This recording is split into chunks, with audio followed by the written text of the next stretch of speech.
We have people joining us on the web. Megan, can you remind me, how do I mute them?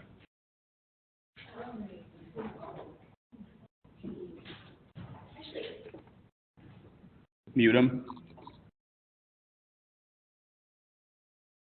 Those of you who are joining us through the web, we cannot hear you now. I will unmute you at the end so you can ask. Free to use the text box, the chat box, to ask questions as we go, and we'll keep an eye on that chat box. Yeah? There is a chime that you can turn off, and I'm trying to, if you don't have a phone, the phone icon, let me just see. Sorry, guys. Yeah, go ahead. Is there anyone here who has not done the annual report before? 3. Oh, not very many. All right, only 3 newbies, it looks like, 3 or 4. Okay. All right. Well, welcome. It's it's pretty straightforward for the most part, and we're here to help. It is time-consuming, though, and you don't have a lot of time, so don't dilly-dally with it. The state has a firm deadline for us of March 1st. Your deadline to submit to us is February 14th. That's only about a couple weeks away. That will give us time to review them all and then get back to you for revisions. We need time to do that, so we have to have a couple weeks of leeway before we submit. These annual reports the state uses for their informational purposes, of course, but they're based largely on the funding that the state gets from the federal government. So every year, the federal government asks the state for certain information. The state then takes that information and has to turn it into the annual report questions. That's why we have questions that at the last minute appear on the annual report, such as how many people have accessed your Wi-Fi, and you think, how am I supposed to go back and measure that? And the state knows that whenever there's a new question, that the information they get from that isn't necessarily going to be very accurate, but they have to get it on there to get you thinking about it, and then next year you'll be more prepared for those questions. We have 3 field consultants who are assigned to your libraries. Does anyone not know who their field consultant is? Good. If you have questions that come up, ask your field consultant first. Somebody asked about running reports in CIRCE. We tried to find a way to run just one big report and send it all out to you. That ended up being impossible because everyone uses different item types, etc. And so every report has to be unique for that library. So we tried, but we were not successful. If you have questions or trouble running reports to get the information you need, we're asking you this year to ask Mike. Mike, can you give a wave to everyone? This is Mike Jones, our new IT guy, if you haven't met him yet. Mike will work with us and with Carolyn to find the answers to your questions about CIRCE reports. And that'll be a good way for him to learn how to do that himself as well. The field consultants are Valley Blair, Megan Disbrow, Pat Johnson. Cindy Peterson is our business office manager. Cindy is compiling all of the information that you will receive in your delivery that will tell you what lines to report the money you received from us. We will hopefully have that done by tomorrow. And we will email that to you as well as get it into your delivery, so you'll have all that information by tomorrow, hopefully, or soon after that.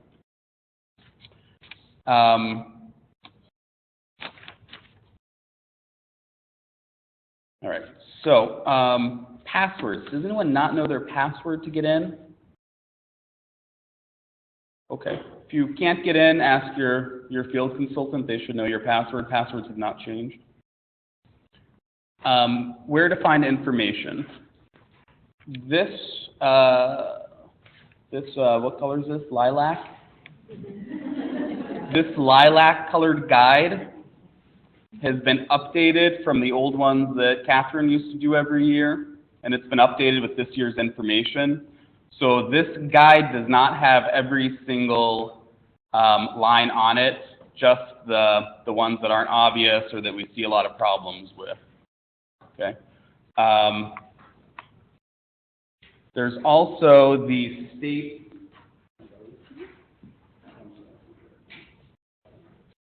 There's also the state's official information guide, which I'll show you how to get to on the internet. We did not give that as a handout because it's so long. And Megan has also put together, well, Megan and the other field consultants have put together this financial guide. This has details about questions 11 and 12, I believe, on it. And that's on the pink sheet. Now, if you were joining us remotely, I'm going to show you how to find those. Megan, help me out here. It's under four-member library. Four-member libraries, annual reports. And then down, yep, right there. So this 2013 notes is the lilac one that you have here. The outline of major changes comes from the state. That's something the state puts together. There's a link to the blank copy if you need to print out a copy to write on. If you're joining us here in the fireplace room, that's your white copy. And then the pink copy that we have here is available online as annual report examples for parts 11 and 12. Now, to get to the state's information sheets, do a search for New York DLD. Click on Division of Library Development, Libraries and Systems, and then Annual Report. This link over here is how you can get to the report itself to start filling it in. Over on the right side here, has the major changes and then the instructions. So that's a pretty big document. So we didn't print it out, but you should have it bookmarked so you can refer to it or print out a copy on your own. And that one's line by line. All right. So if you click here to go to Bibliostat Collect. This is the collect.btol.com URL. There's a little box here where you put in your username and password, which I've already done, so I'm just going to click over. Okay, and I'm going to use as my example the Farman Free Library. Arissa already told me that I could.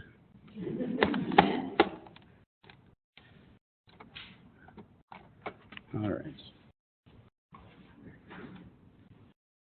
Now, is there anything that I should have said introduction-wise that I didn't? Just the problem with IE, the compatibility, if people do use IE. Okay. If you're using Internet Explorer and it's not showing up properly, click on this little compatibility button, and that should help you.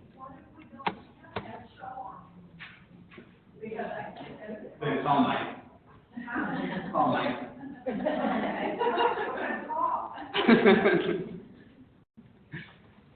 If you've got a computer question, call Mike for that. All right, so we're just going to go line by line for the most part through this. As you have questions, go ahead and ask. I might not know all of the answers, so the field consultants will jump in as necessary. And I'm going to skip some of the lines that are obvious.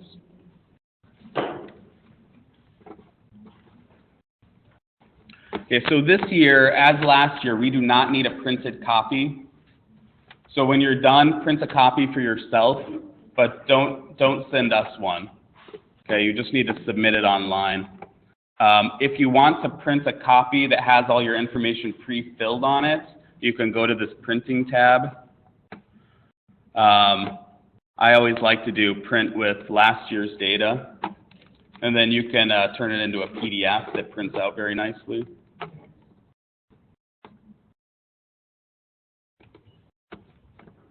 All right, back to the survey.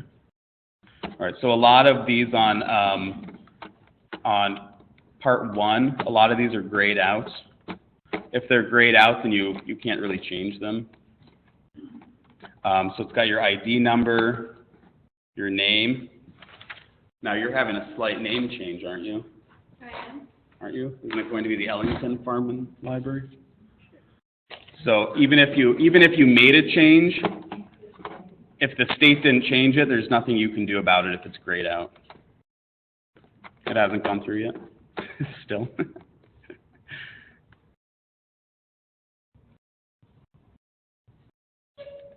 All right, so fiscal year information at the top, your address. As far as I know, no one's address has changed. But it's always good to double check. Double check, yeah. With the state note and let them know we need to change something.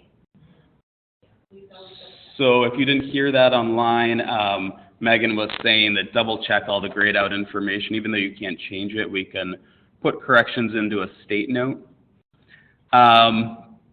If you have a new email address, Patterson Library has a new email address, so you want to make sure you update that. If your web page has changed, you can update it there. Chartered to serve area is grayed out. Date registered is grayed out.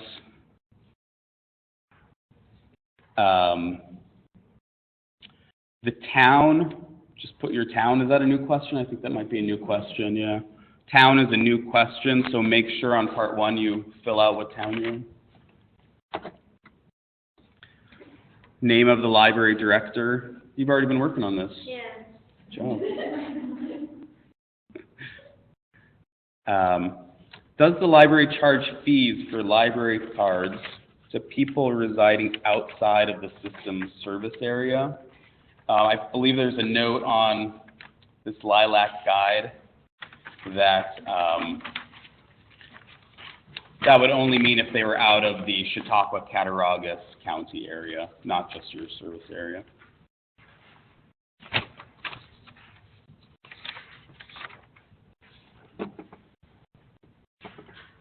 Okay, 1.43, was all or part of the library's budget subject to a public vote held during the fiscal year? That does not count a town board or town council vote or a village board vote. That would be a vote of the whole public. So there's not very many of you that would check yes on that.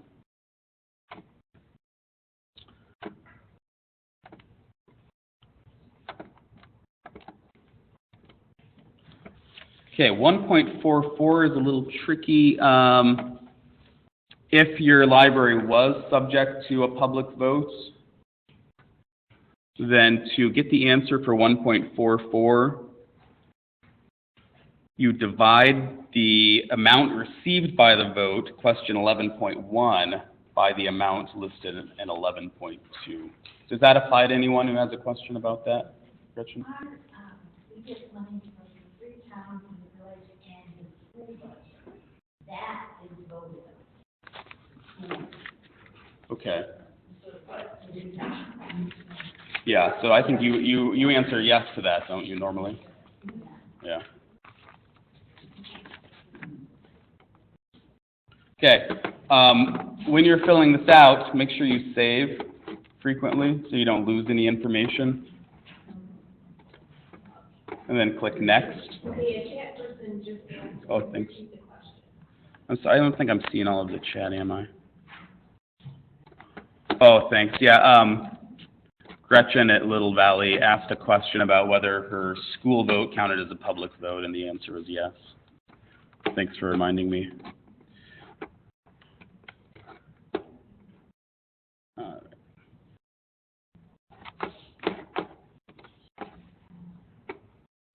All right, we are on to part 2. Are there any more questions about part 1? Good. So part 2 is about library collections. So part 1 was Part 1 was asking about basic information. Now it's asking about specifically your collections. Adult fictions, books, nonfiction books. A lot of these are statistics, if you live in Chautauqua, that you give to Cindy quarterly, so hopefully you already are used to running these reports.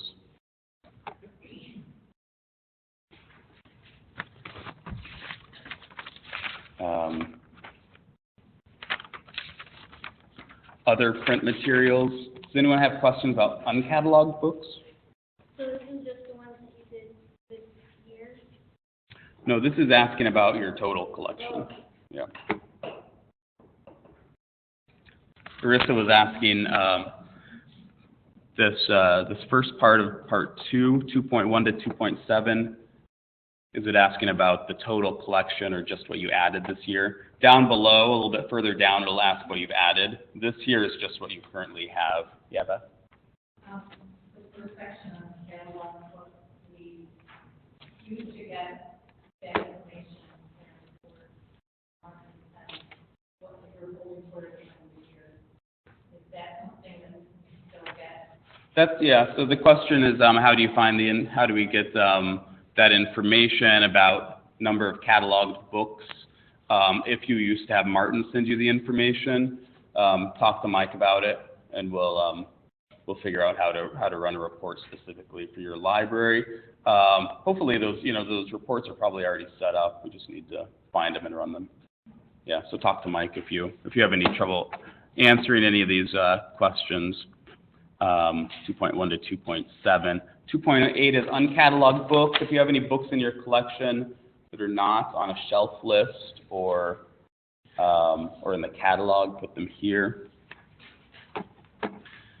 All right, 2.9.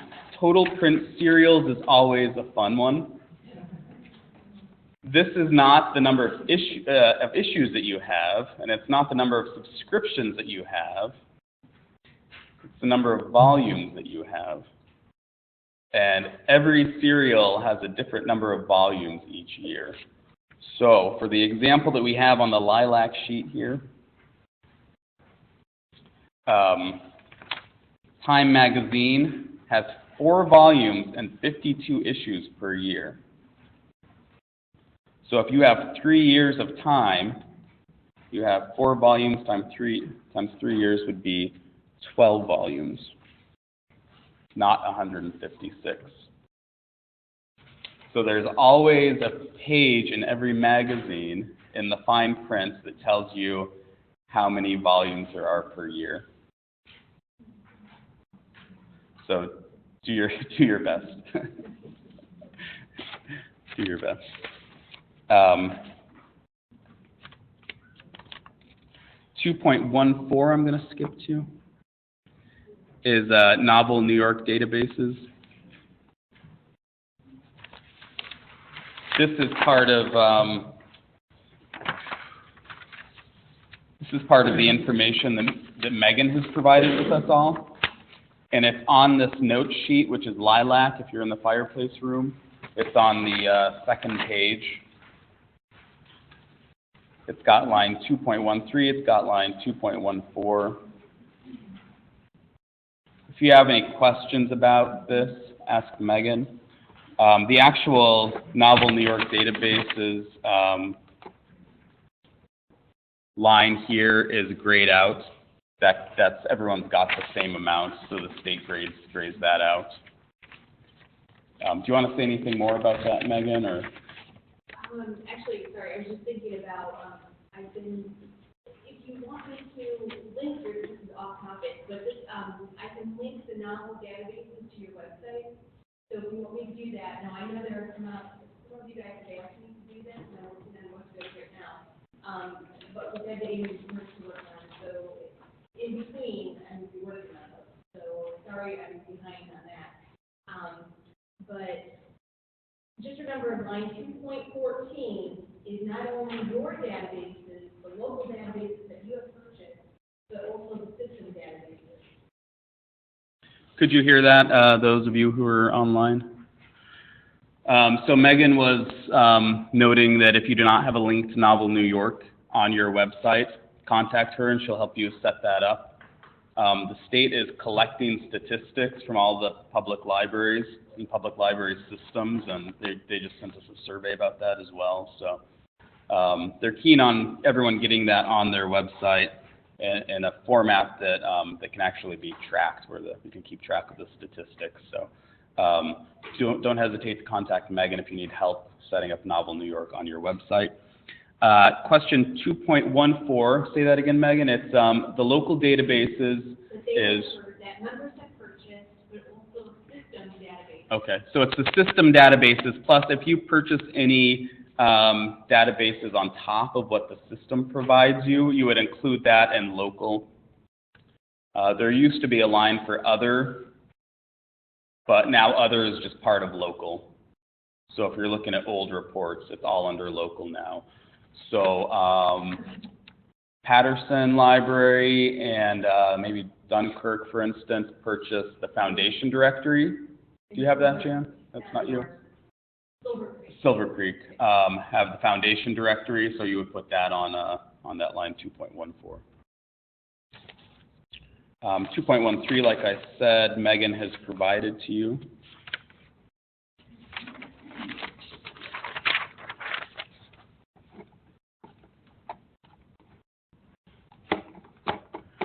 All right,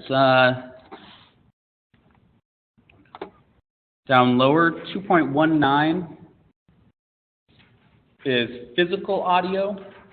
So this would be your music CDs, books on CD. 2.20 is the downloadable audio. So on the LILAC sheet, Megan has provided you with that number, which is 2,150 this year. And only automated libraries can report that. Non-automated libraries can put 0 for 2.20.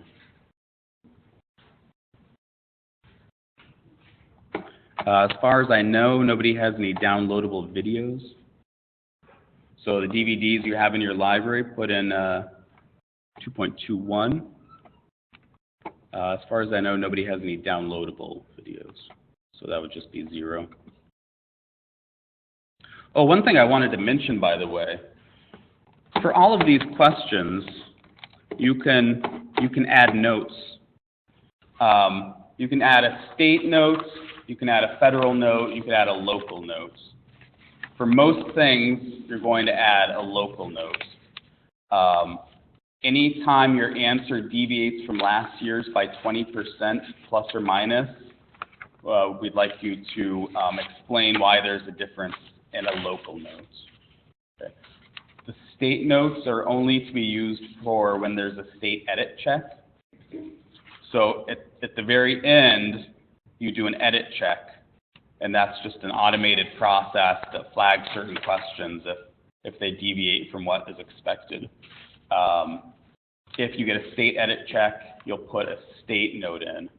If you get a federal edit check, put in a federal note. So does anyone have any questions about that? For 2.20, Chris? do we all use the same note? Yeah, and that's, What do you want to put in? oh, I think that's on here, isn't it? Okay, well, yeah, like you could just do this, we'll show them on line 2.20. Oh, sure. And when you click on the note, notice how it defaults to federal. We've had libraries that always put their notes under federal. They don't realize that there are tabs, and you have to click at, you select local to do a local note. So right now, the state a few years ago wanted us to do this, so I'm assuming they still want us to do this. But in line 2.20, you would click on state, and then just type in overdrive title. So you probably didn't hear that at home. Right, that's it. All right. You probably didn't hear that at home. On the instructions for 2.20 that Megan sent out, it says, please provide a state note, overdrive titles.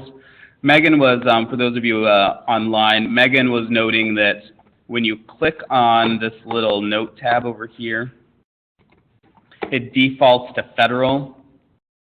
You don't use the federal tab very much. For state notes, you'll need to click on state.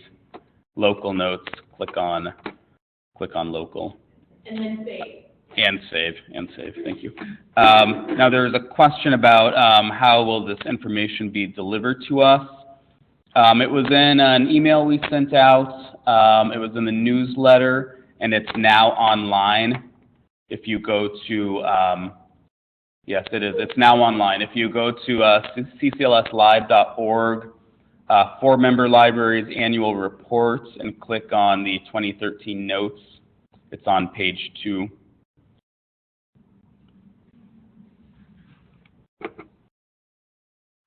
Does that answer the question for you, viewer 12? Whoever viewer 12 is? Okay. So down at the bottom, 2.25. Yes, you are viewer 12. 2.25 has your grand total holdings. Any questions on holdings at this point? Yeah, Beth?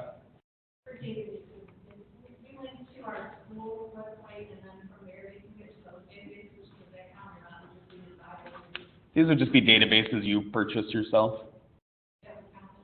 I would not count those, no. The question is, if you link to databases on a school's website, should you count that? No, only count databases that your library purchases. All right, so I saved it, and I clicked next. And note, by the way, this was covered up by the chat box before. You can click on Show Last Year's Answers if you want to see what answers were given last year. That will tell you if you're deviating by more than 20%, among other things. All right, 2.26, current print serial subscriptions. So this is just the number of subscriptions. So Time Magazine would count as 1. Any questions about that? Make sure you include donations. Donations count.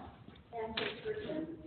Yes, they do. As long as you have 6 months worth of a subscription, or I'm sorry, 6 months worth of a magazine title. Okay, if you have 6 months, you can count it. All right, so Megan was saying that if you have 6 months worth of a magazine title, you can count it even if it was donated. Is that just for if it's a current year magazine? You can go way back, however long you keep your magazine. So if someone brings you 6 months of National Geographic 2010, you can count that as a subscription? Right. Okay. That's interesting. I never thought about that. But, Valerie's right. If you already have it, you don't have it twice. A subscription would be National Geographic, no matter how many years you have it, just have it once. But it would be, the difference would be in line 2.9 with the volume. That's where you would count it. Okay. So Valley and Megan were saying that if you get, for example, National Geographic, an old National Geographic, and you get a few months worth of it, then you can count that as a subscription, but not if you already subscribe to National Geographic.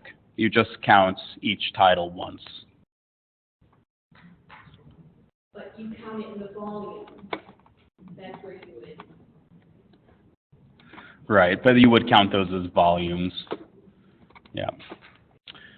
Okay, additions to holdings.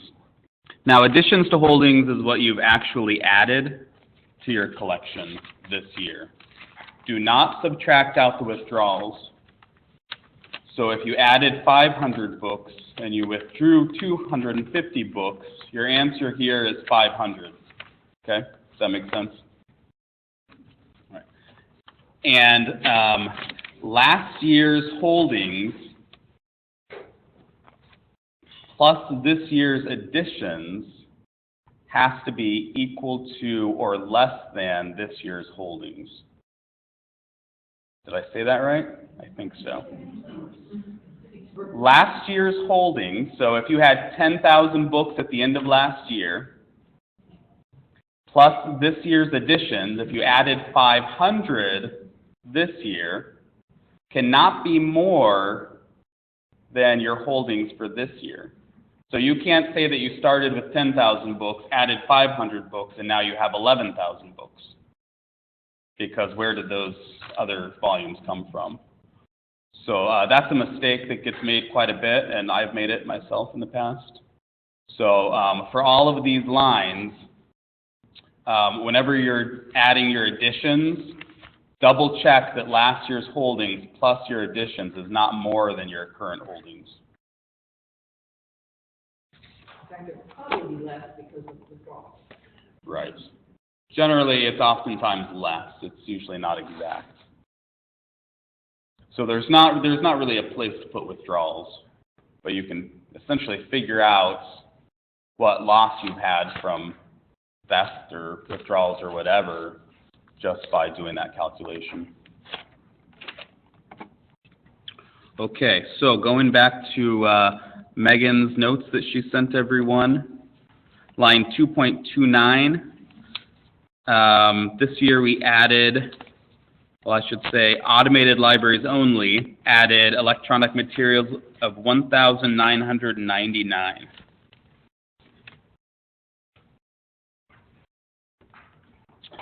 And line 2.30 added 383. Okay? So you'll save. I should be filling this out for you, so I'm going. I don't know what I'm thinking. All right. Okay, we are on part 3 now. Is there anything from your notes that I missed, Megan, that I need to point out? No. Okay. We are now on part 3. Part 3 is asking you questions about library programs, policies, and services. Let me step back to 2.27 to 2.31. When you're talking about your additions, go ahead and add anything that was a gift or a donation. It's not just what you purchased. It's anything you added. Okay. All right, part 3.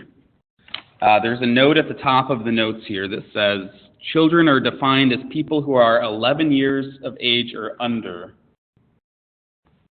for the purposes of this report. Young adults are 12 to 18. Adults are 18 and above. When you're reporting the figures, you'll have to decide for each program what age group it's targeting. You'll have to pick one of those, even if you have a mixture. And then whoever showed up to that program, no matter what their age, get counted in the attendance for that program. So if you have a young adult program that someone who was 11 years old showed up to, for the purposes of reporting that program, you put that person as a young adult. Does that make sense? Yeah. Yep. The only exception to that is the early literacy programs, because they do have a space where you can indicate a combined audience. Okay. Valley was saying that in the early literacy section, there is a space for combined audience. So that's the exception. Yes, Arissa?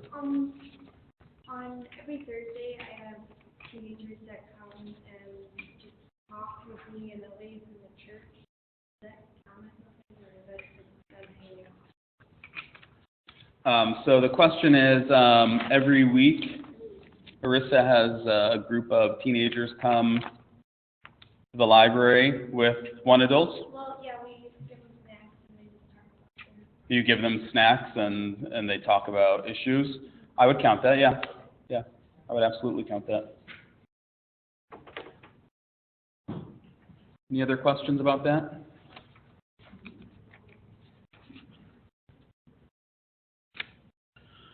Okay. So count all in the audience, regardless of age. There's a separate section for the summer program figures. Those summer program figures are also reported in the totals up here, 3.1 to 3.10. So essentially, you're counting those summer figures twice. They're in the total, but then you also report them down here, specifically just for summer reading. Okay, so pretty straightforward. Total adult program sessions, that's the number of actual sessions there are. Young adult, children, and other. What's an example of an other? I would say you have a large group that includes anybody who wants to come. Okay. You know, you can put that number. All right. So if you have a program that is not specifically targeted at a specific age group, you can put it under other. An open house or An open house, family program. an open house, or a all ages program, you can put under other. And then down below is the attendance, the total attendance for those programs. So hopefully you have you're keeping track of attendance. Don't keep track of names and addresses, but keep track of attendance numbers. Do you have a worried look on your face, Arissa? Are you going to have to guesstimate this year? That's okay. Well, I kept track, but I don't know what happens anywhere. Okay, yeah. You know, a lot of times, if you're new to this, if you don't have specific numbers, what you have to do is take what you do have and just extrapolate. There are some questions where it's hard to count every single thing throughout the year, so you just do it for a week and multiply it by 52.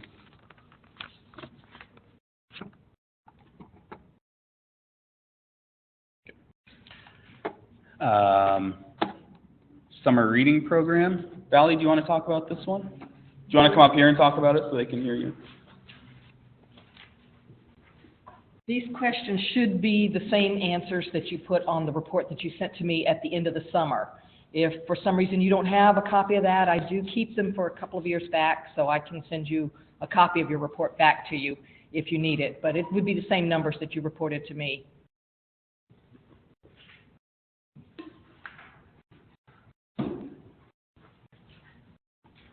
Okay, any questions about the summer program?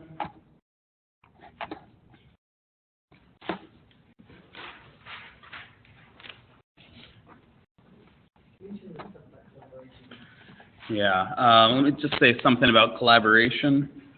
3.24 to 3.30.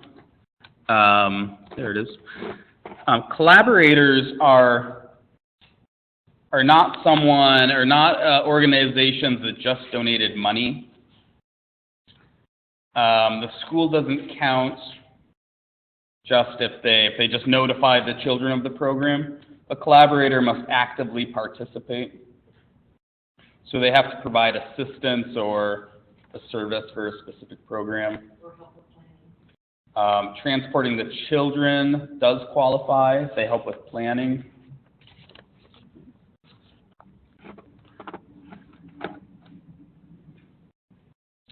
Let me go back to 3.12 real quick. Seneca Nations and Stockton Cassadaga are the only libraries who could put 2 for that. Everyone else would just be 1 if you do a summer program. For collaborators, Yes, Jen? the Boys and Girls Club locally provided space for entertainers. Uh-huh. Would we count them as a collaborator? I would, yeah. The question is, if there's an organization that provides you with space during the summer program for special events or whatnot, in this case, it was the Boys and Girls Club, would they be counted as collaborators? And my answer to that is yes. I would count that as a collaborator. Any other questions about collaborators? At Patterson, we always have the YWCA brings kids over, so they count as collaborators. The school helps with planning, and they bring kids over. They transport kids to the library during the planning stages, the advertising stages, so we count them as well. All right, so save and next. All right, does the library offer early literacy programs? Now, early literacy program is not a program for school-aged. It's only for underneath school-aged. In the LILAC sheet that you have, I believe it says 5 years and under. So early literacy is kind of a vague term, but it's meant to be specifically younger than school-aged.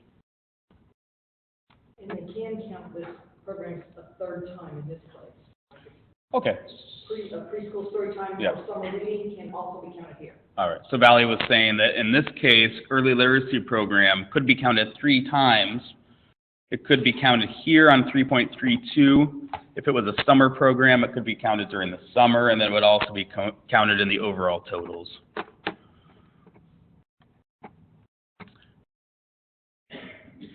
All right. So specifically, it asks, indicate the types of programs you offer, focus on birth to school entry. So that would be most of them. That would be like a baby story time, a preschool story time, focused on the child. The key is that it's focused on the child. Focus on parents and caregivers. So that would be a program where you're teaching the parents skills for interacting with their children. And combined audience would be a program that's meant equally for both, I assume. Yeah. Yes. We have some programs that focus on birth, school entry, and some that do on both. How would we just do combined audience for that one? The ages, are they focused on the children, or are they focused on the parents and the children? Yeah, I put that in mind. So the question was about a program that focused on both, a program that included both focus on the child and focus on the caregiver. In that case, put it under C, combined audience.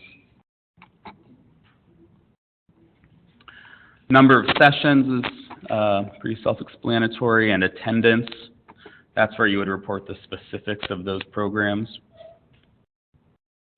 And again, collaborators, same rules apply, not just money, but did they actually help with planning the program? Did they bring children to the library, et cetera? All right, save and next. Yep, another question? The collaborators, the teams involved between early literacy and summer reading, is that for any program though, or are we still talking kids? Like, we have a program that's the Arts Council that's offered at a church because we don't have space for 150 people. Are they collaborators because they're providing space? That has nothing to do with kids. Well, they do have collaborators under adult literacy and different, wherever they include collaborators, you would put them. The question was about a, Collaborators going back up to 3.24. Is that associated with kids? That one at 3.24 is only summer reading. It's so under the question was about collaborators that collaborate on programs for adults, not during the summer. Look at what heading you're under. Yeah, Talk but about it seems like collaborators. library-sponsored programs is both, and summer is both, and I wasn't sure if collaborators would still follow underneath summer. So what number is that we're talking about? 3.24. 3.24. So on 3.24, collaborators is only referring to summer reading program collaborators, and 3.38 is only collaborators for early literacy. I see what you're talking about, but the way the headings are set. Yeah, it's not really clear where that goes. I don't. Where the other one is. Yeah, I see what you're saying.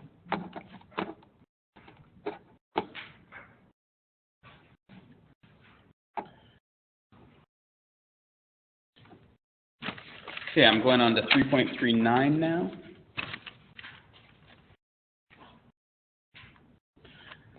This is for adult literacy programs. Pat, would this include some of the programs you did? Not necessarily, most of the ones would fall under the digital literacy. Digital? Okay. So is it possible that they could be counted twice, under adult literacy and digital literacy? If you're talking about the outreach mini grant, Yeah. I think almost all of those were working more digital literacy than adult literacy. Not teaching them how to read, teaching them how to use the computer, Okay. websites, and how to do resumes. Okay. So if you got an outreach mini grant this year, most of those will go under digital literacy, Digital literacy. not adult literacy. Adult literacy is more specific to teaching adults how to read. Yeah, Yep. and that is not that you allow them to do it in the library, but that you participate in. For instance, we allow, literacy volunteers to come in and meet with people. We house the GED classes in our library, but we don't participate in that, in this, the building. Right. The question is, what if you have an adult literacy program that uses your facilities, but you don't actually plan the program yourself? It's not an official library program. You do count those. And you might have to ask them how many people. Yeah. The answer is that if you're providing the space for the adult literacy program, go ahead and count those. Okay, so that one, I know I always did at Patterson. Yeah.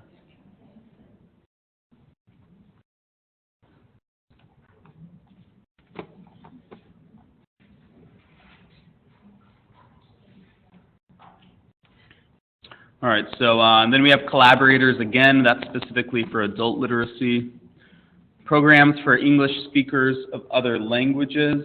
This would be programs that are teaching English to people for whom English is a second language.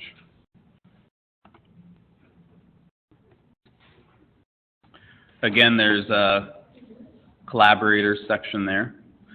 Digital literacy is a new section this year. This is asking you about programs specifically targeted to digital literacy. So that would be classes that are teaching basic computing skills. The outreach mini grant has 6 libraries that participated, but not all of them did programs.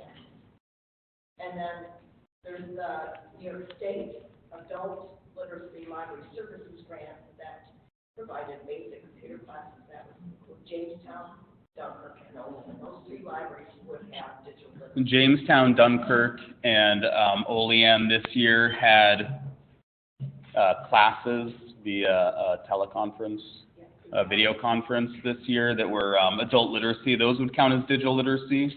Isa? If it was, I think the question is if it was a one-on-one computer class where you're just doing tutoring with one person, I would count that. I would count that. Yeah, Jan? Last year, I believe we counted our computer classes under adult literacy, so in digital. Should we put a note, because there's going to be a big change in that category? Saying that it's now under the digital literacy. Yeah, put that as a local note. Okay. Unless there's an edit check, just keep that as a local note. The question was, if you had digital literacy programs that you used to report under a different line, such as adult literacy, but now you're switching them to a digital literacy line, the question is, do you need to put a note? The answer is yes. Put a local note explaining that change. Question online, I used to count programs like that. Now I put them in non-sponsored programs. Is that okay? Which are you talking about, computer classes? So digital literacy would be any basic computer class or anything more specific, like how do you use Photoshop? How do you get started with Facebook? Anything to deal with digital literacy. Lynn? What about e-readers? Classes about e-readers? If it's not a scheduled thing, if someone just shows up and asks you a question about an e-reader, I would consider that a reference question myself, not a program. Yeah. If you've scheduled to meet with someone, then a program in my mind. Beth? Okay, so that would be the difference, because a lot of times I write it on my reference, reference questions I would ask, I just write computer assistant if I'm helping something. So then I have to have two people call and make an appointment to come in specifically to learn some specific skill. So I would counsel them at an appointment, or That's what I would do, yeah, if you've actually made an appointment to sit down with someone, yeah, I would count it. Eli, I think Jackie's referring to part 9, question 18. Total number of non-lottery sponsored programs, meetings, and events in this outlet. That there is a lottery way to tally how many programs were held in your library, but you didn't sponsor them. That's what question, I think Jackie's referring Oh, to, maybe okay. it's in part 9. So technically, maybe the GED class, if the library didn't sponsor them, could be counted two places. You count it here. So, Jackie, I think to answer your question, go ahead and double count those. So under non-sponsored programs, you would count that as a non-sponsored program, but under a digital literacy program, you would also count it there. The library offer, because that's the only, digital literacy is the one place where the library has to offer it. I was referring to like GED, adult literacy. Oh, right, I'm sorry. Let me say that again. In referring to adult literacy programs, if you have an adult literacy group that's coming in and doing a program in your facilities, that would be counted in Section 9 as a non-sponsored program, but you would also count it as a program for the purposes of Section 3. Yeah. Okay. All right. Any other questions?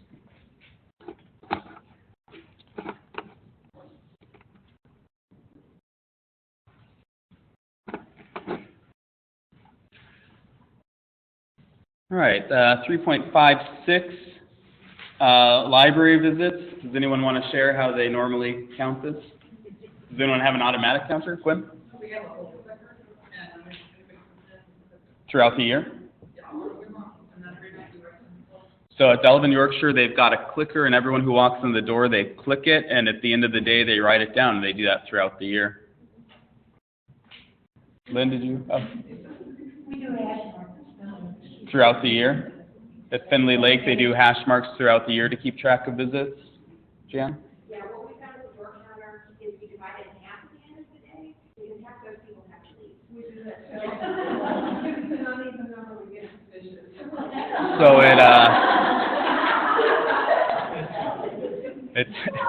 at Dunkirk and Chautauqua, they have automatic door counters, and at the end of the day, they divide that in half because someone came in and someone left. But Lynn said if it's an odd number, then they search the library for someone hiding. And how expensive are those counters? I'm curious.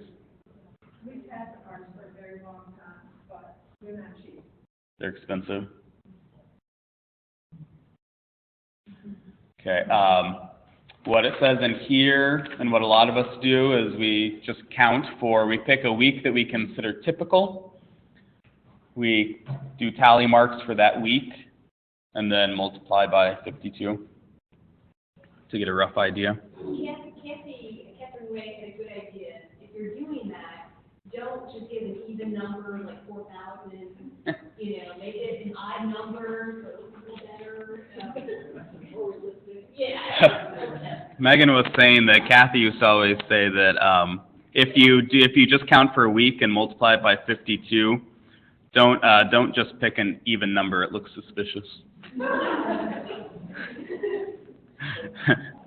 no problem. Don't round up, yeah. Keep it an uneven number. All right. Library visits, all right. Registered resident borrowers.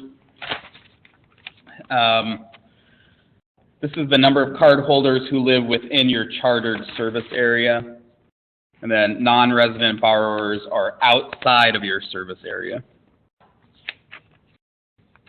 Lines 3.59 to 3.62, these are all asking about policies that are required by law, so hopefully you have all of those and can answer yes to all of them. You look worried again, Arissa. How I know my name? If you have an issue with 3.95 to 3.62, talk to your field consultant, and if you need to hurry up and make one or find one, we'll help you. You're talking about 3.57, right? Yeah. She's talking about how does she know where her cardholders live, if they're in her chartered area or out. Because I don't have a lot of. You can actually run a report to your city to get that information. Okay, so the question is, if you don't know 3.57, 3.58, who is resident and who's non-resident, how do you find out? There's a report you can run in CERC, and Mike can help you with that if you need. All right, 3.63 and 64 are asking about accessibility.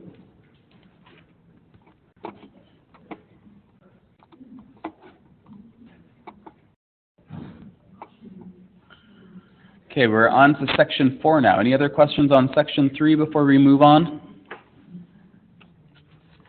All right, section 4, library transactions. So this is when we give information about circulation and whatnot.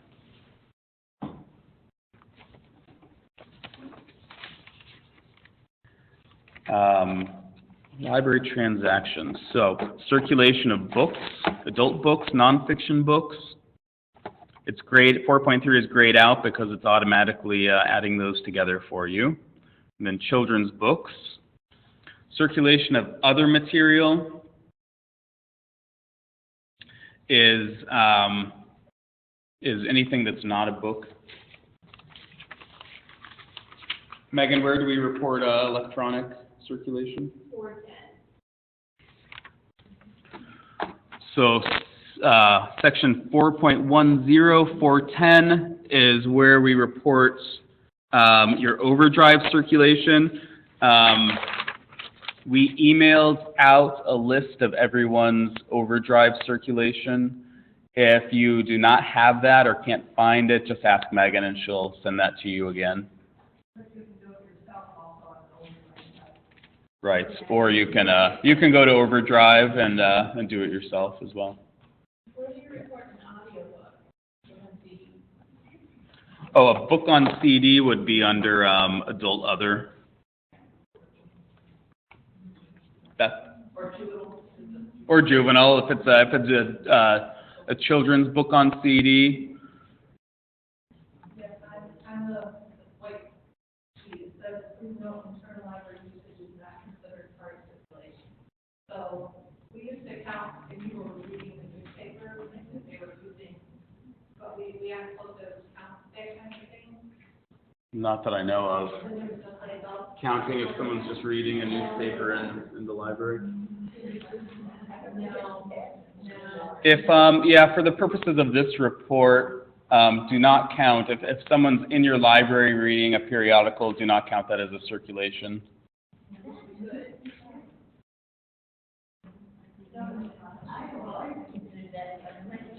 Really? So apparently some people count, okay. So there's a little bit of a variety here. Some libraries count in-library periodical use as circulation. Some of them count it as a reference transaction, and some don't count it at all.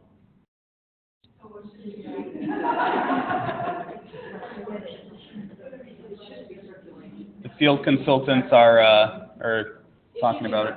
If you want to make a call on it today, it should be Yeah. referenced. So, yeah, I would not consider that circulation. If you want to count that as reference, that doesn't seem like a reference question to me, but I'll let you use your judgment on that. For the purposes of this annual report, and consistency, because we do base things like your CERC bill and your book plan off of circulation. So for the purposes of of consistency across the system, I would not count in library use as a circulation unless they actually took it up to you and checked it out. Yep. We also were counting if children were using the Wii game, that they're using library material, so they're checking it out, so that would be a number too. If someone uses a video game in-house in the library, I would not count that as a circulation. So basically, they provided it should be what Thursday does. What's checked out in Cersei, yeah. Okay.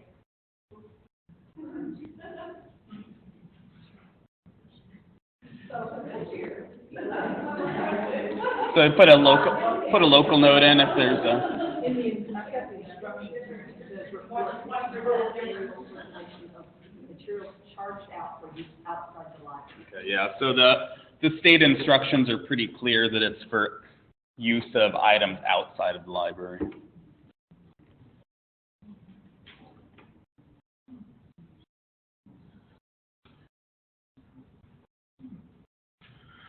Okay, Jackie says, if they check out the item, I don't care if they watched it or played it at the library or at home, it's checked out. I agree with that. If they've actually checked it out, then it's checked out. Even if they decide before they leave the library that they that they don't want it and they put it in the return bin, as my children often do, that still counts as a circulation. Yeah.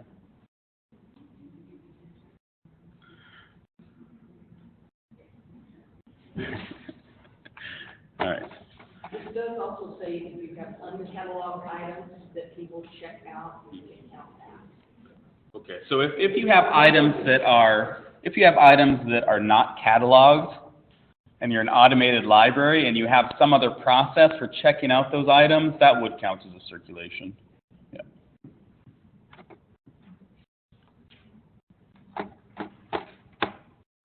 All right. I'm going to go on to total reference transactions if there aren't any other questions on this. Oh, I'm sorry. Go ahead. Oh, I'm getting there. 4.14, reference questions. Again, if you don't track these all the time, then do a typical week and multiply by 52. The way Catherine explained reference questions, if a gorilla could answer a patron's question with his grunts, it does not count as a reference question. I remember her also saying at one point, if you cannot answer it by pointing, then it does not count. So if someone comes and asks you where the reference is, where the restroom is, and you point across the room, that does not count. Okay, 4.14 is a new question. 4.15 is a new question.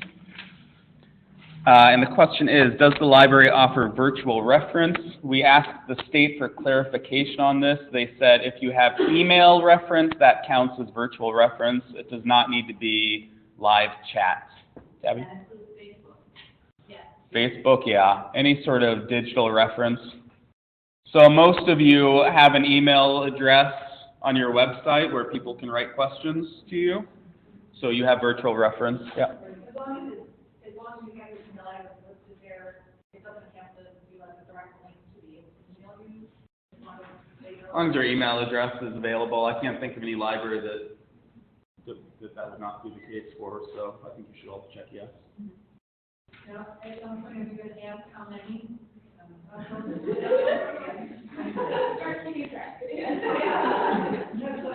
have no idea. The question is, will they eventually ask us for virtual reference transactions? Who knows? All right, interlibrary loan. This is materials received as 4.16. These are materials that you borrowed through interlibrary loan. If you are automated, that would be anything outside of the system. Or from a non-automated library, right? If you are automated, then it is anything outside of the system or anything from a non-automated library. If you're a non-automated, then it's anything from in or outside of the system. That a patron requested, not bulk loans. Right, it has to be patron requested, so deposit collections do not count as interlibrary loan. On the next page, 4.17, this is materials provided. Does that count? So if you're automated, if you provide it to a non-automated library, that's an interlibrary That's loan? why the numbers are so low anymore, because more and more libraries are automating, so we don't lend outside the system anymore. So we don't lend interlibrary loans outside of the system anymore. So materials provided, 4.17, if you're an automated library, is only materials provided to non-automated libraries. Does that make sense? And there's not good ways to track this through CIRCE. So you should all be just keeping tallies of this, right? They would get, they get circulation, and then we find our numbers, and they should. For provided, right? Checking them out. What about, oh, right. Checking them out to have. So you can figure out what you've provided through CIRCE because you're checking it out to those libraries. But for stuff that's borrowed, are you necessarily You're tracking doing it? the quick search thing, those Uh-huh. cards quick. You can your own barcode and do their circulation that way. So can you run a report for that, though? Yeah. Okay, so there's ways to run reports for 4.16 and 4.17?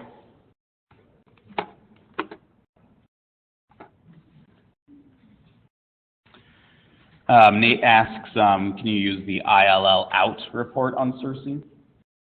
If you entered it correctly when you did it, yes, it should be under ILL. Nate, the answer is that if you've done it correctly, then yes.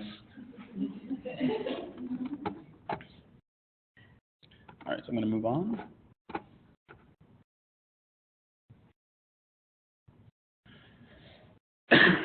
Okay, section 5 has a new name. It's now technology and telecommunication instead of automation and telecommunication. Automated circulation system, so everyone would check yes except for non-automated libraries.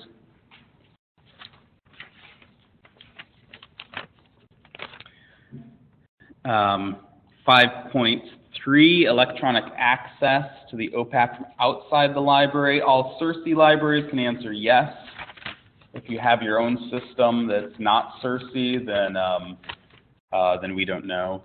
We assume yes.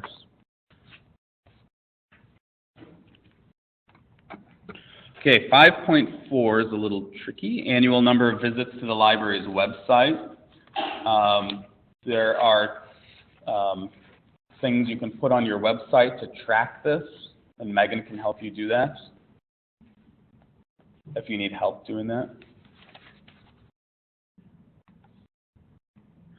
Okay, 5.6 is also tricky. Number of uses of public internet computers per year. So that's not asking you about hours, it's just when someone sits down to use the computer. If you've got patrons who stay all day, if they're at the computer all day, I think you would just count them once. If they use it for a little bit, walk away for a while, come back, I would count that as 2.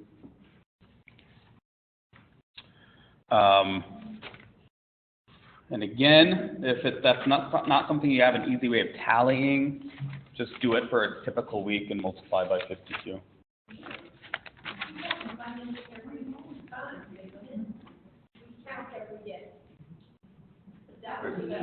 Some people do, some people don't.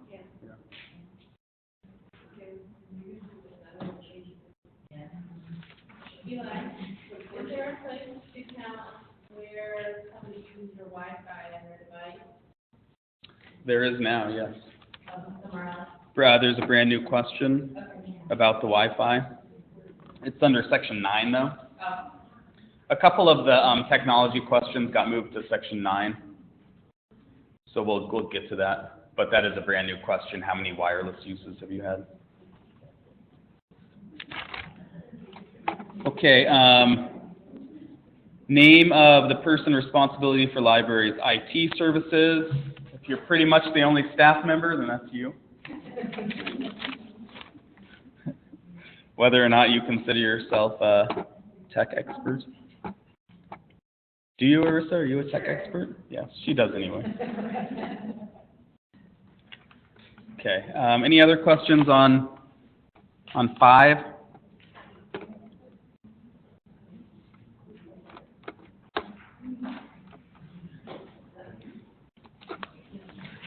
If you have questions about filtering software, Mike's been looking into options as well. So Mike's a good resource for if you want to add filtering software to your computers or want to change. Okay, section 6 is staff information. On this one, you're reporting figures as of the last day of 2013. The last day of 2013.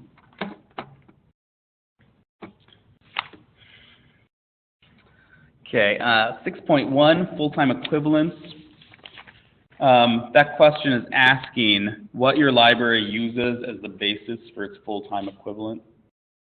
So what it considers full-time. It cannot be more than 40.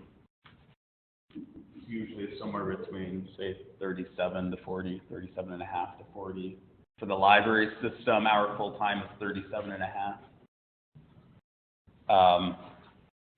However, if you have no full-time, then you base it on the library director's weekly hours.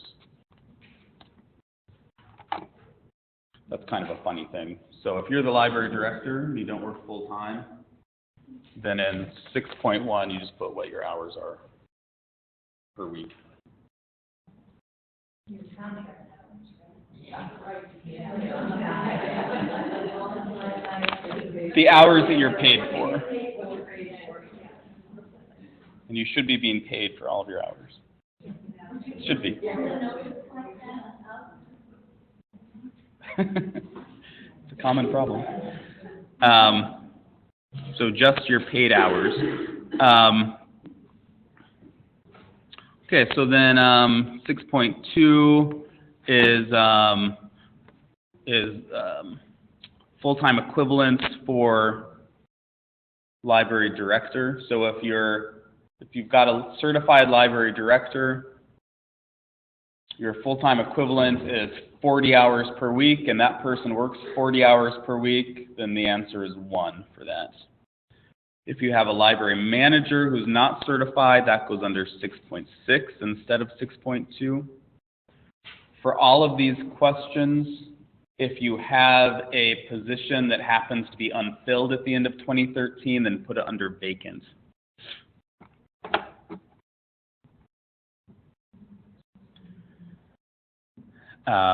If you have paraprofessionals, if they have MLS degrees but they're not the director, put them under 6.8. And then other staff go under 6.10. This section can be kind of tricky. Andrew has a couple of open positions now that might be filled with 1 person, might be filled with 2 people, might be filled with 3 people, so you just have to do the best you can. Okay, any questions about that? There's a note on the LILAC sheet, only include employees whose wages are reported on 12.3. If you go to 12.3, it says only record what's answered in part 6, so it's kind of a circular reference, but the point is don't count volunteers, count your regular paid workers. What's that? Oh, right. Yeah, you do not count consultants, right? Do not count consultants. That's the point.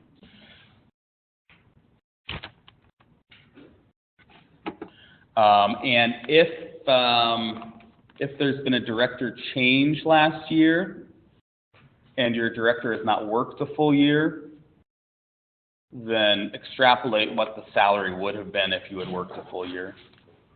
So in your case, Arissa, figure out how much you get paid per week at the end of 2013 and multiply it by 52, even though you didn't work the full year? I've gotten a raise twice since I started. Whoa. Do I start? In 1 year? Yeah. Arissa got 2 raises in 1 year. Do I write what I started at? What you ended at. So do it as of what? Take the last week of 2013, whatever you got paid that week, and multiply it by 52. How did you manage that? Huh. So the question was, how did Arissa get 2 raises last year? Her answer was that she's awesome.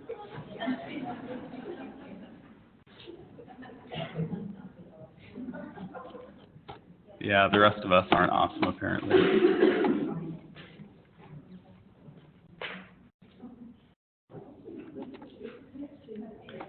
I'm getting an error message. I'll see if I can get back in. I might have to log in again.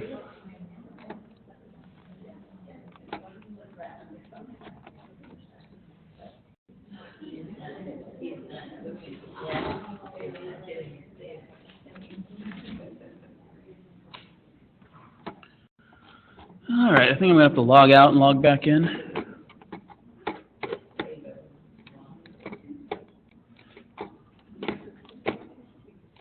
So that's a good reminder to hit save every once in a while, definitely. I have to remember what my password is now.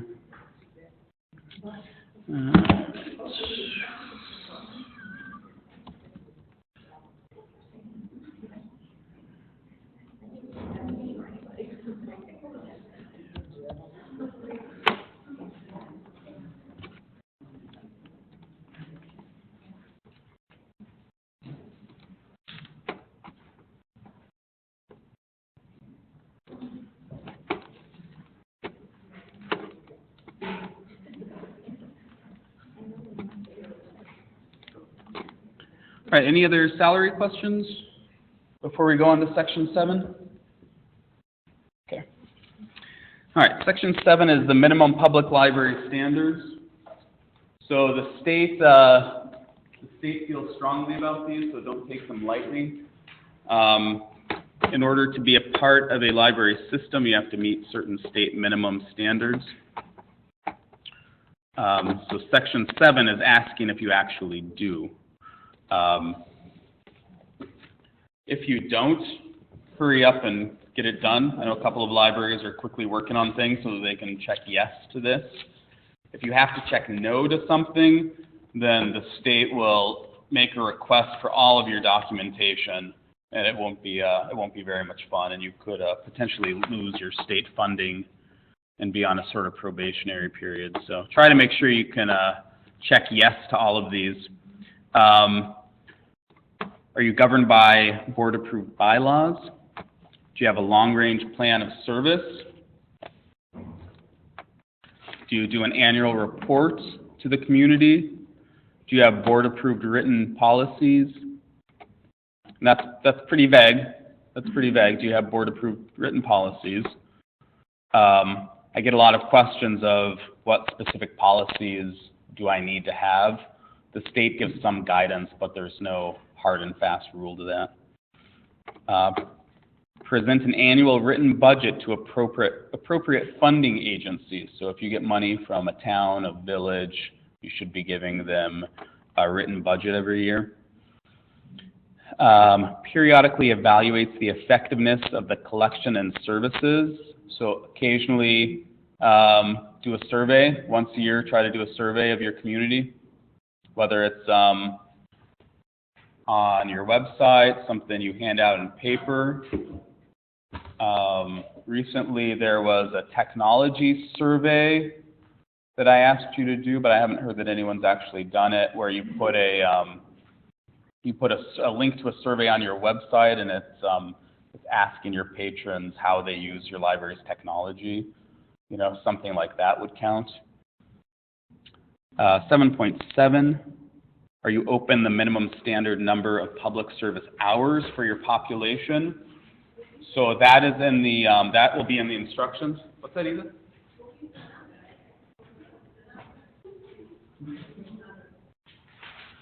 Here's the chart, Eli. Oh, where's the number for that? Okay. So, if you don't know, thanks, Riley. If you don't know, what your minimum hours are by state standards, it is in the instructions, the state instructions. It's pretty easily found on the state's website. Just, Google New York State DLD, minimum standards. You should find it pretty easily. We went through a lot of this within last year with the census change. Yeah. So with the census change, some of your minimum standards changed, but as far as we know, that's mostly sorted out now. Okay. Question 8 is asking you if you provide basic facility needs, space, lighting, shelving, seating, and a restroom. And there are, in the instructions, there's more guidance on this if you have any questions about that.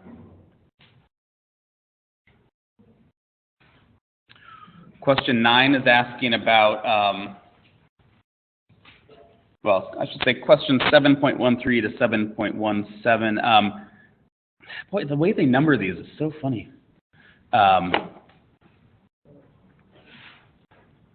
Has the equipment and connections necessary to facilitate access. So do you have a telephone, a copier, a computer, a printer, and a fax machine? Hopefully you can answer yes to all those. Any questions about any of that? Okay. 7.18 distributes printed information listing the library's open hours, borrowing rules, services, location, and phone number. Hopefully you're doing that. 7.19 employs a paid director according with provision 90.8. Okay, I'm going to move on to question 8 if there's no more questions. Section 8, I mean.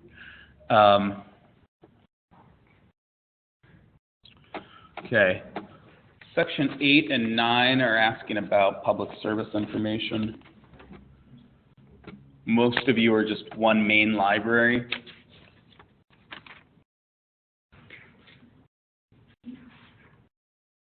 The Senecas have 2 branches and 0 main libraries. And Stockton, Cassadaga. Stockton is the main library and Cassadaga is the branch.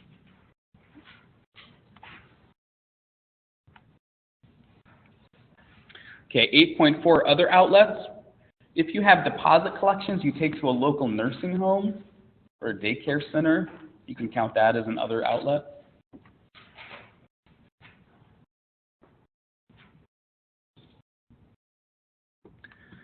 8.6, public service hours. They want the hours reported to 2 decimal places, apparently. Minimum weekly total hours. So if your hours change throughout the year, if you have summer hours and winter hours, if your summer hours are shorter than your winter hours, then you would put the summer hours here. So this is the minimum weekly hours. That's for Maine, and then it asks for branch and bookmobile.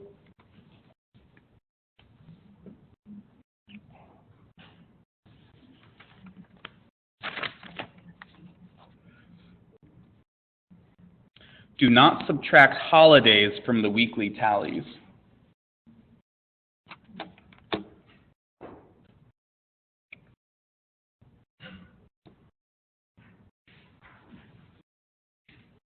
All right, any questions about that?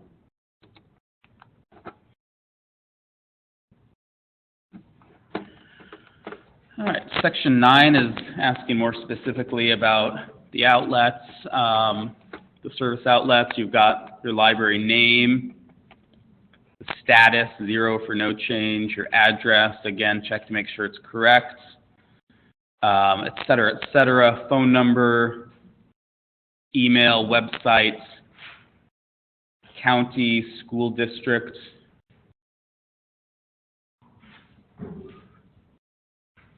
Number of weeks it's open, And question 14 is public service hours per year for this outlet.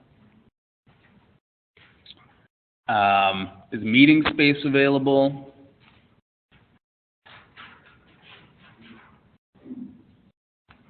Total number of non-library sponsored programs. So this would be where you would put the number of times another organization held a program within your library. Now, would you include the GED in that, or I would, both, yeah. So if you have an adult literacy class that uses your library, count it as an adult literacy program, but also count it as a non-sponsored program.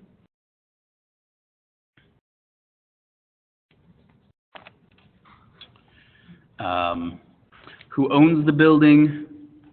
Who owns the land? Hopefully these things haven't changed since last year. If there's a major renovation costing $25,000 or more, when was the most recent one? Square footage hasn't changed for anyone that I know of. Total number of internet terminals is number 25. These are just for the public, internet terminals for the public. Type of connection, and then you've got your download and upload speeds. If you need help finding these, hopefully it'll be on your contracts or on your bill. There are ways to test it as well. I can set up an email to the website called speakeasy.net/speedtest.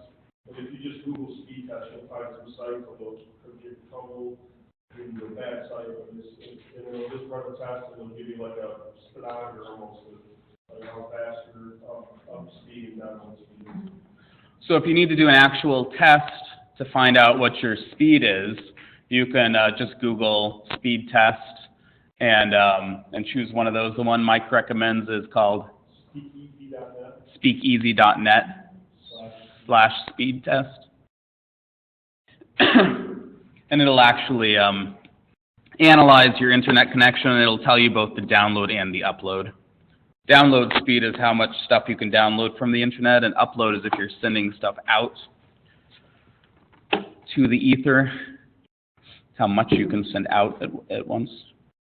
Generally, your download speed should be a lot bigger than your upload speed. It asks about your internet provider, Wi-Fi access, whether or not you have restrictions.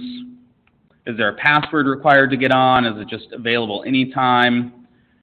If you select other, then they want you to give a state note explaining. Okay, number 31 is the new one. Number of wireless access per year. Number of wireless access uses per year. Report the total number of uses of wireless access in the outlet during the last year. This is a brand new question we did not know was coming.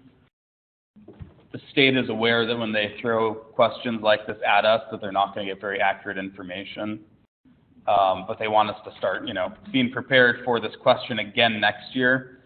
So what their recommendation is this year is that you do your best to count how many times people are accessing your wireless for a week and multiply by 52. So whenever someone comes in with a laptop and connects, click 1. If you see them out in your parking lot, Patterson Library always has people parked out front using the wireless.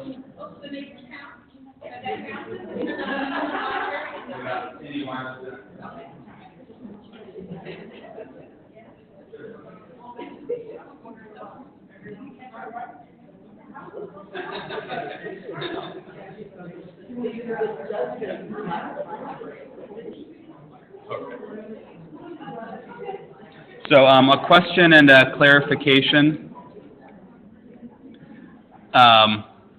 Yeah, it's very difficult to count someone who's sitting in your parking lot, especially if it's after hours. Krista asked about how can you tell if someone's using their smartphone. The only answer I can get is if you see them take out their phone and start texting or something.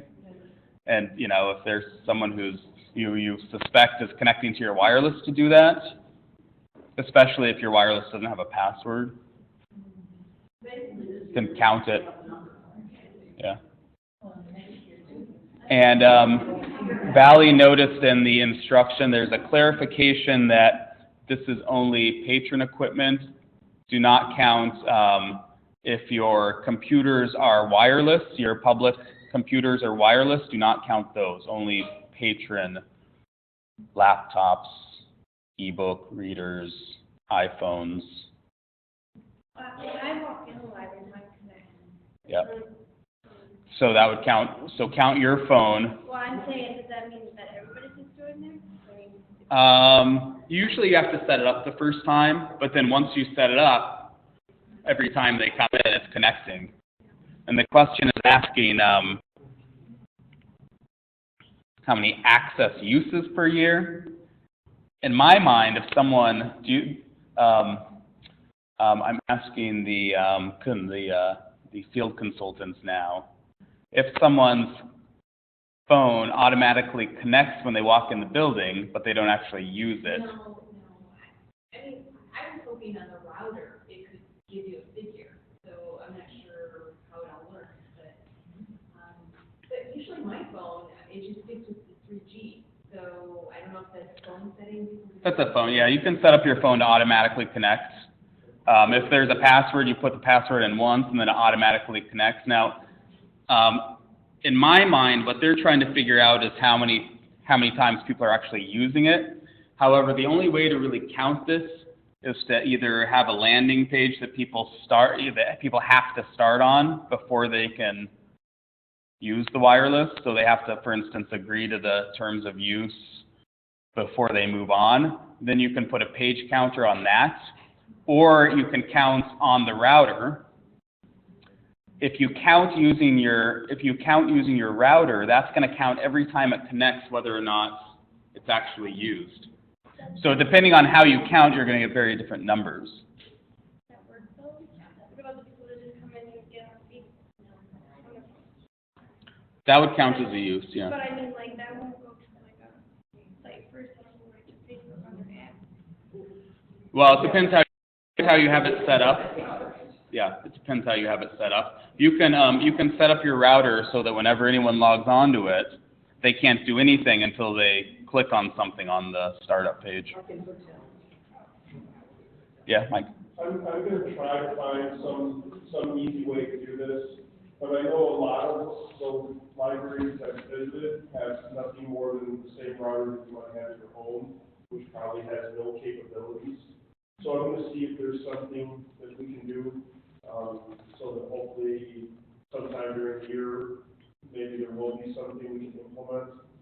But I think for a lot of us, without a big expenditure of money, it's going to be a guesstimate. All right, so Mike is going to look into to some sort of solution to this, and hopefully the state will give us more guidance on what exactly they're expecting libraries to do.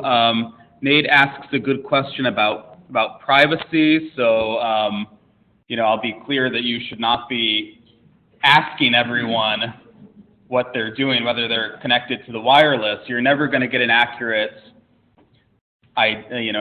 number if you're just guesstimating. So if you see someone take out their phone and it looks like they're surfing the web, I'd say just count that, even though who knows, maybe they're playing a game. Who knows? Don't go and ask them, or look over their shoulder. Just guess. So if I come up with a formula, say, I'm assuming that 25% of our patrons are using Wi-Fi, and then just divide our digital business by 4. Is that legitimate? So Lynn is asking about what if she makes the assumption that 25% of people who come into the library will use the Wi-Fi, and then just take the annual number and multiply it by 0.25. That seems like a legitimate way to do it to me. What would be too high of a percentage? Well, okay, it'll be different for every library for sure, depending on what kind of clientele you have. If you have a really techie group of patrons that, just use your best judgment. If it seems like half of them are connecting to the wireless at some point, but I don't know. Yeah, Beth? How complicated is it to put that page where you agree to the terms of use and that counter? It really depends on the router. I'm not sure if every router has that available.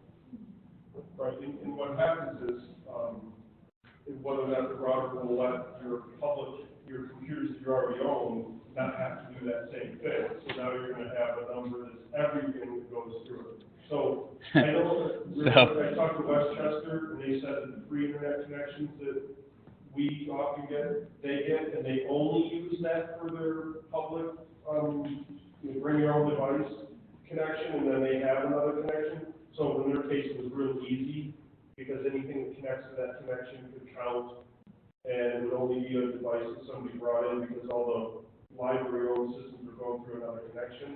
And that's a pretty advanced library, and he really didn't have a good way of doing it, except that he had these 2 internet connections.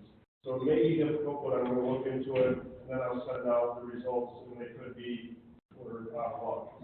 So Mike was saying he's going to send out some guidance on this. Beth was asking how hard is it to put something on your router that would send everyone to a startup page and then put a counter on that. The answer is that it really depends. Each router is different. Some of them that's available and some of them it's not. And then, to further complicate it, if you have that and your public computers are connecting through wireless, then you're counting counting computers that should not be calculated in that number. So it's actually pretty complex. Mike's going to send out some guidance on this, and hopefully the state will give us some guidance as well. So don't lose sleep over this one. Just do your best guess for now. I'm going to kind of start cruising along because we're running out of time here.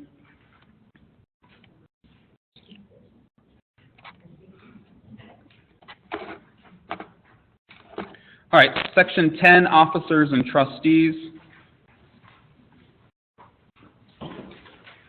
This is the section that you use 2014 information on.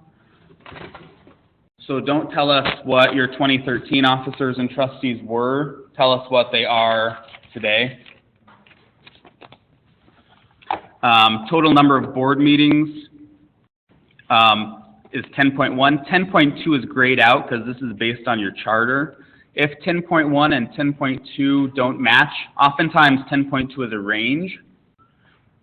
So if 10.1 is within that range, it's good. If 10.1 is outside of the range, let us know because we should do a charter revision for you. If you have a charter revision in process, then good. Number of current voting positions on the board. Even if there's a vacancy, that position still exists. So if you have 12 positions on your board and there's one vacant, put 12. 10.4 is asking about how you select board members. Okay, 10.5 is where you start giving information for every board member. This is kind of a time-consuming one. They want to know which ones are president, vice president, etc. Okay, the first question is just asking about the board president, so you have to put that person under that first question. Underneath that, office held, you would put vice president, treasurer, etc. If there's no office, just put trustee. They want to know when the term began and when it expires. And down at the bottom, there's a brand new question. Is this a brand new trustee? They only want to know the trustees who have never been on a public library board in New York. So if they were on a board of another library, if they were on your board 10 years ago, do not put yes. Only put yes if it's a brand new trustee. Yeah. Does that mean new as of January 2014? Because I had a new board member added over the summer, and I would consider him to be new, but. I'll let you decide on that. We haven't really had that specific of guidance, but I think that the state wants to start providing mandatory training, I think, for trustees. So I think that's why they're asking this. So we didn't report them last year. Yeah, I'll let you decide whether or not you want that person grandfathered in. Okay, which I definitely haven't. It's a new question, it's about when they're turning in. I don't know what people are doing, but, and it is it when they first started being a trustee, or like ours are every 3 years, they can get 3 times in 3 years. Should it be when they originally first started? Yes. What do the state's instructions say for? The question is whether, since this is a new question, does it only apply to trustees that are brand new as of this year? Or does it also apply to trustees who are in their first term? In my mind, it would only apply to trustees that are started this year. Just says that the trustee is the first-time trustee who's never served on public or association like board indicates that. The way I read it is you would only check yes if they started this year, even if they're in their first term. Yeah. I'm going to trustee, well, our library trustees are the same as the Chicago Institution Board of Education. And I'm just looking at this, and, well, for one thing, they will not take their name on it. Period. And the other thing, I have one here, and all it lists is Hong Kong, Roman.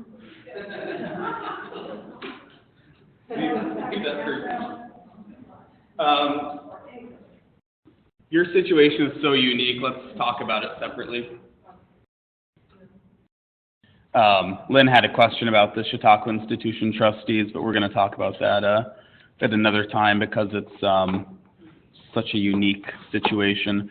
I will get confirmation from the state about that brand new trustee question, and I will send out an email letting you know whether they want just trustees that started in 2014. Marissa? My board, well, they're supposed to meet this Monday, but they're gonna meet next Monday to change their offices. Do I do the offices that they're gonna vote on Monday or last week? I would do the ones they're doing Monday. Yeah. I have a question about the 14, the date of the oath of office was filed with the town or county clerk. I don't think we've ever filed anything. I don't think, which library do you file? If they're public. You have to It's be only a public library. Yeah, question. So the question was about, number 13 and 14, the oath of office, that only applies to public libraries.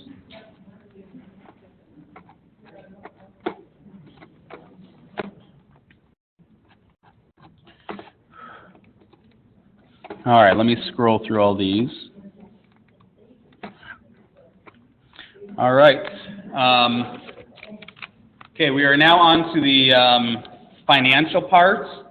Megan, do you want to talk about your pink sheet?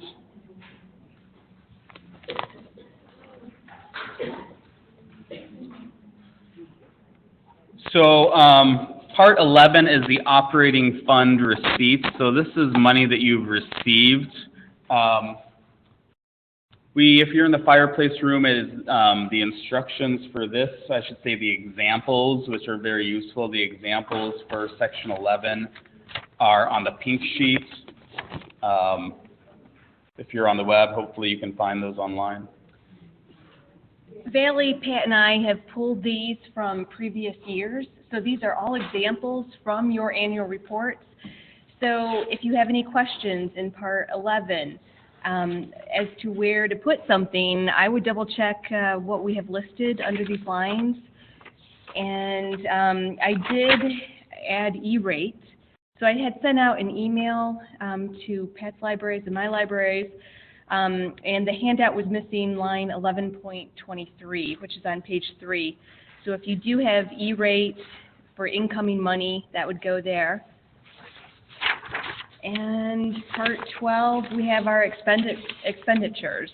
So I'm not sure if you guys have any questions on part 11 and 12. Well, let me say a couple things about 11 and 12. Round to the nearest dollar, so don't give us cents. If your answers are off by 20%, remember to leave us a local note. If your answer to, or if line number 11.26 does not match line 12.40, something is not right. 11.1 is local public funds.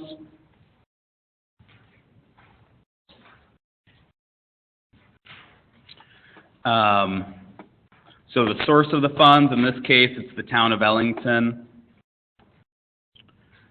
You can add groups if you have more than one municipality you get funding from. Reminder that Cindy will be sending you information specific to funding you got through us. Just so you know, outreach mini grants will be on line 11.7 if you got one of those. Bullet aid will be on 11.9. Construction, if you got construction this year, construction grant money also goes on 11.9. RBDB, Andrew, you got RBDB, that's 11.5. Summer reading funds are on 11.6. And Cindy, like I say, will be sending you other information soon.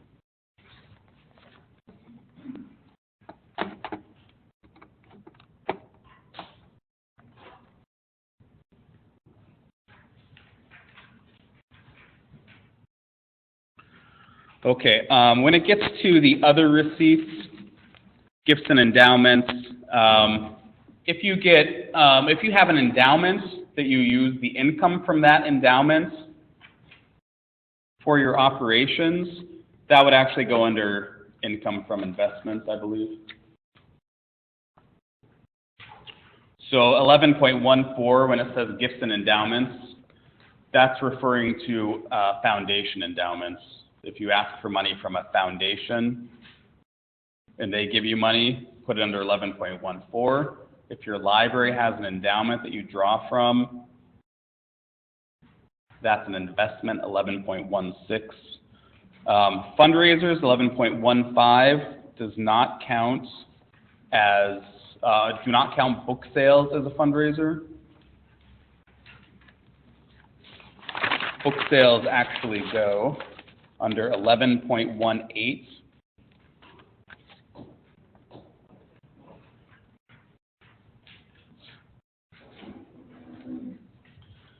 For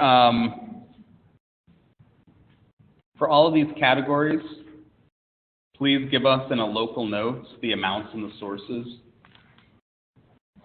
So if you have 3 fundraisers and a book sale, let us know in a local note what fundraisers they were and how much they each made. And in others, say book sale and how much you made from that. Yep. We use local notes unless it's specifically to use federal or state, correct? Correct. Yeah. Use local notes unless specifically asked to use federal or state.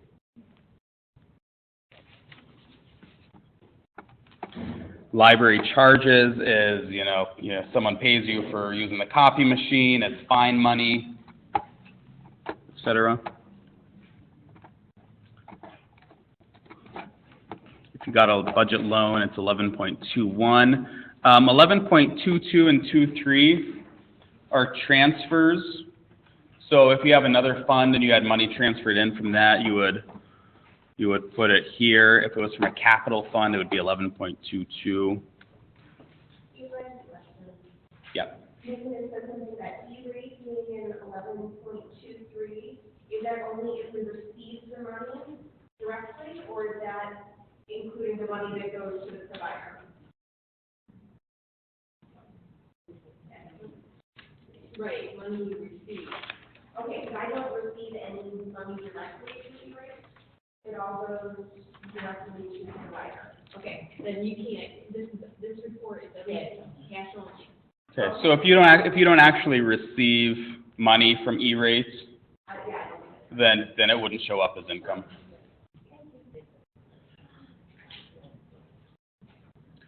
Okay. So 11.26, it automatically tallies your grand total. Okay, section 12 starts with expenditures on certified librarians, other staff, and then 12.4 is benefits expenditures, and then collection expenditures, 12.6 to 12.8 is divided up between print materials, electronic materials, and other. Any questions about that? Okay. Capital expenditures, only choose 12.10. Let's see, how is this worded?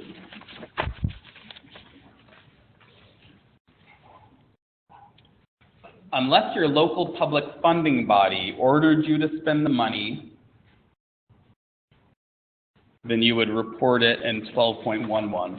So capital expenditures usually end up under 12.11. A capital expenditure is an expenditure on anything that can be depreciated.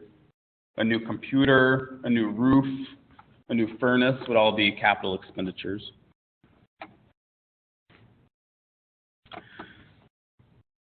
Sections 12.13 to 12.17 is the operations and maintenance of the building.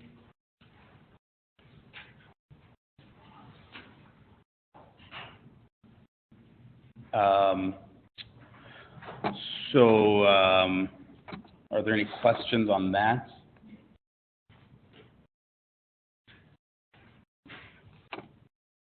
Okay.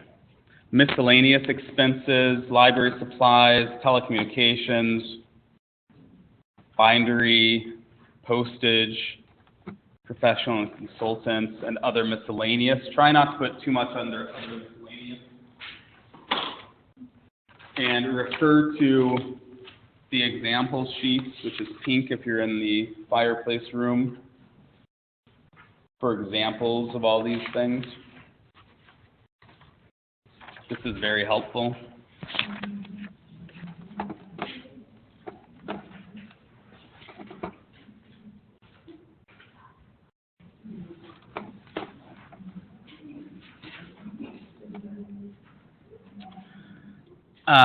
Then it gets into debt services, budget loans, etc., short-term loans. If you have any questions about debt services, contact your field consultant.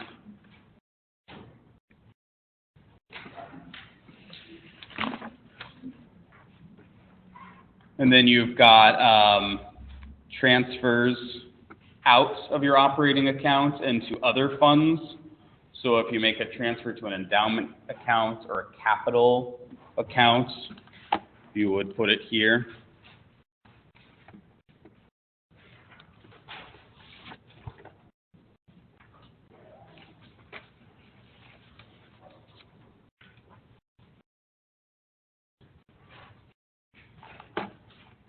If you deposit something straight into a capital fund or straight into an endowment fund without going through your operating accounts, then it would not show up here. This is only if it was in your operating account and then it went out.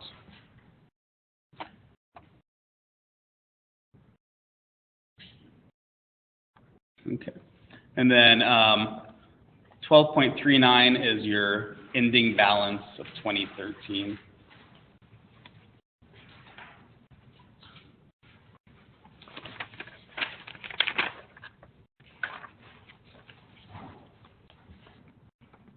and this is the amount you'll report as your starting balance next year. So your ending balance of 1 year always has to be the same as your starting balance the next year. And that will get flagged if it does not. Okay, and that's, that information Cindy includes on the information she's sending.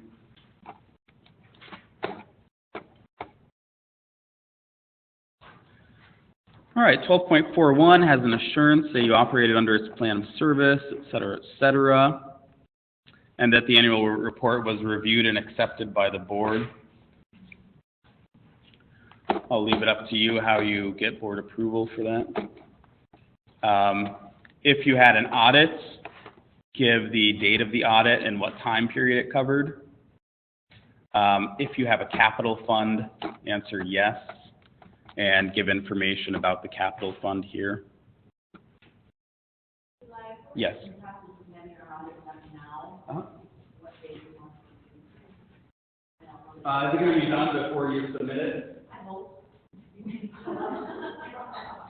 I would only give that information if it's going to be done before we submit it. Otherwise, you'll put it on next year's.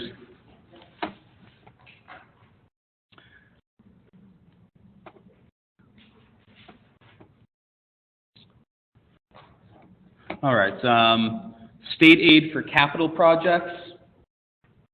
Would this only be if this is not a construction project? No. So this would be outside of the New York Public Library construction aid.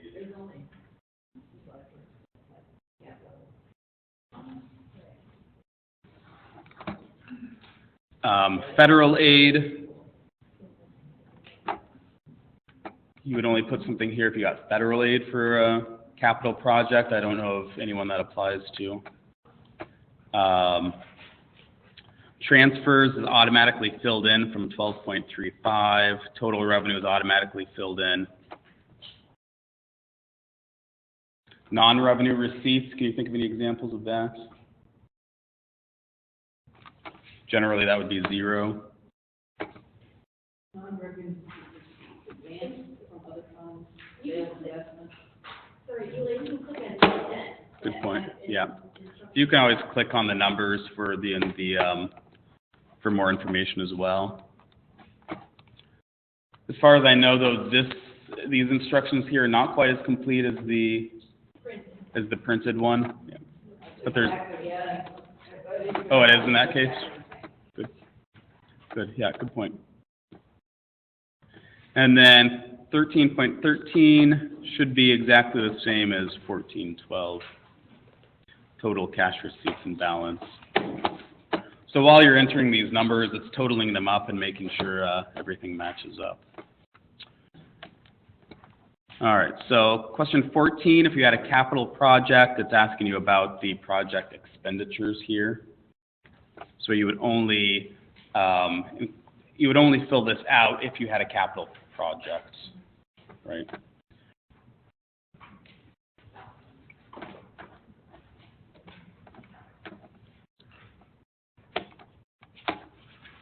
Okay, question 15 is completely grayed out.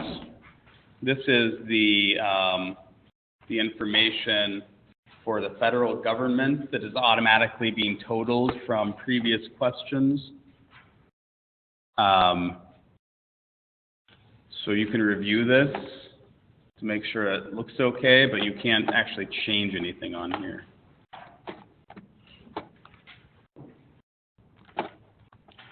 (16) is state library use only. Again, nothing you can do here. At the very end, it asks you to give some feedback on how the process could be improved. So this is where you could say, let us know ahead of time what questions are going to be asked, or whatever. Now,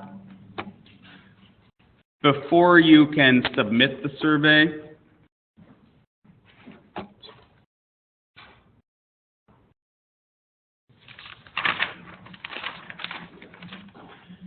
before you can submit the survey, you need to do your edit checks.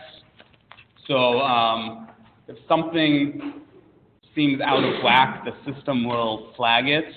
If a number changes too much or whatever, for instance, a good example here, the number of electronic books has had a large change from last year.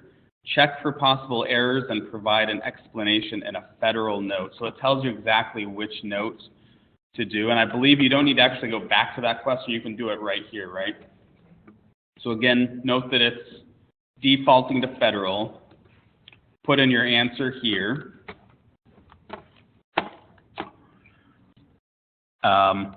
If there had been Arissa hadn't filled anything out for this yet, that's why this box is blank. And then, once you've answered all of the edit checks, you can put submit corrections way down at the bottom. If you don't do that, they won't be saved. I believe that you cannot submit your report until all the edit checks have been answered.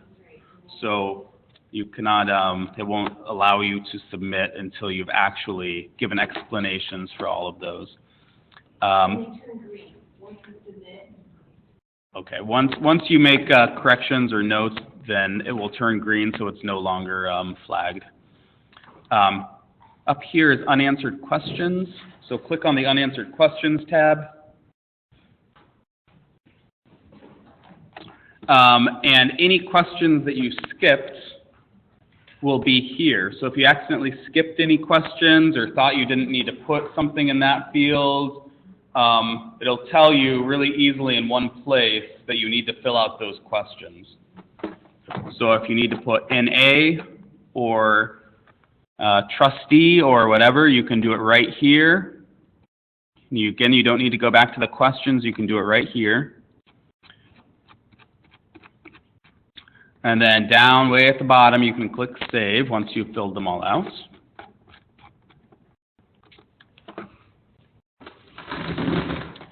What's the difference between flagged questions and edit checks? A flag will be something that you want to, maybe you have a question flag. Oh, okay. So as you go on the right side, there's a little flag you can check on. So if you want to come back to something later, click on the flag, it'll turn red, and then you can go here to flagged questions to see all those that you flagged. And then, once you're all done, you can go to Submit Survey and hit the Submit Survey button. You will at that point be locked out of it, but that will allow us to start taking a look at it, and that tells us that you're done with it and ready for us to review it. So make sure you've got everything done. I presume that if you click Submit, and then once you realize that you need to check something, or when we get back to you and ask for corrections, then we will unlock it for you. You'll be able to edit it again. But once you hit Submit, you won't be able to edit until we unlock it. Right? All right. Good. All right. Any questions about the edit checks and whatnot, or anything else? Okay. Mike's email address is mjones@cclslive.org. It's also, you can find that on our website as well. All right, I am going to unmute all of you web people. Do you have any questions you want to? The feedback. Are there any questions from the internet?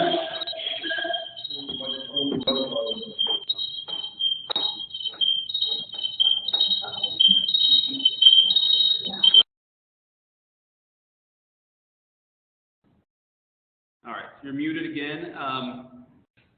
I muted you again because we were getting a lot of feedback on this end. Are there any final questions? Great. So your deadline is February 14th. Ask your field consultants if you have questions. And I guess that's all. Yep. Megan sent out an email about that. We don't do stamps anymore because the parking lot's free. So when you come to workshops now, just park in the parking lot. Yeah. Do we have any? Extra ones? If you did park in the ramp, we do have some extra stamps. Yeah. We'll get you. I'm just gonna, okay, so thank you for attending the webinar. Thanks, everyone.